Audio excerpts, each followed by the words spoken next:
Shalom saudara-saudara yang saya kasih di dalam nama Tuhan Yesus Kristus. Kita bertemu lagi dalam perenungan kita pada hari ini. Kita akan membahas dari Mazmur 24, saudara. Dan Mazmur 24 ini bicara tentang kedatangan Raja kemuliaan dalam bait Allah. Sebelum kita memulainya, seperti biasa saya mau mengajak kita bersatu dalam doa. Bapa, terima kasih untuk kebaikan-Mu dan firman-Mu ini pada hari ini sungguh-sungguh yang akan memberikan satu gambaran baru dalam hidup kami dan bahkan tujuan dalam hidup kami, supaya kami mengerti tentang firman-Mu dan merenungkan dan dapat melaksanakannya dalam kehidupan kami tiap-tiap hari. Berbicaralah bagi setiap kami masing-masing. Di dalam nama Tuhan Kristus kami berdoa dan mengucap syukur. Haleluya. Amin. Nah, saudara-saudara yang saya kasih di dalam nama Tuhan Kristus, Mazmur 24 saya akan baca 3 ayat saja, yaitu ayat 8 dan kemudian ayat 10, 4 ayat, saudara. Siapakah yang boleh naik ke atas gunung Tuhan, di ayat yang ketiga? Siapakah yang boleh berdiri di tempat yang maha kudus? Orang yang bersih tangannya dan murni hatinya, yang tidak menyerahkan dirinya kepada penipuan dan yang tidak bersumpah palsu. Jadi memang untuk kita masuk dalam hadirat Allah, memang ketika kita masuk dan berbicara pada Tuhan setiap saat dan setiap waktu, maka kita harus ada pemberesan dulu dalam diri kita.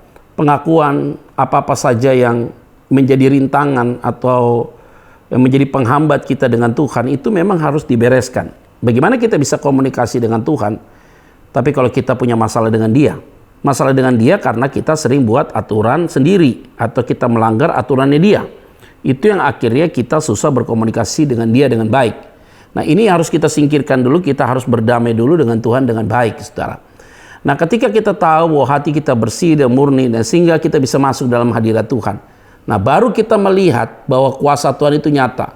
Tidak ada kuasa lain selain Dia. Maka di ayat yang ke-8 dan 10, siapakah itu Raja kemuliaan, Tuhan jaya dan perkasa, Tuhan perkasa dalam peperangan. Ayat 10, siapakah Dia itu Raja kemuliaan, Tuhan semesta alam, Dialah Raja kemuliaan. Ingat baik-baik, ketika engkau sungguh-sungguh sudah dekat dengan Tuhan, dan engkau punya pergaulan intim dengan Tuhan, engkau tidak boleh percaya kepada apapun juga selain Tuhan. Dan ketika engkau percaya penuh pada Dia, karena Dia adalah Tuhan semesta alam, maka saya punya keyakinan hidupmu tidak akan pernah dibiarkan sendiri. Dan engkau sudah pasti diberikan waktu oleh Tuhan untuk dapat menikmati hidup ini, supaya hidupmu bisa berdampak bagi banyak orang. Bukakan hatimu setiap hari untuk terus melihat kebesaran Tuhan.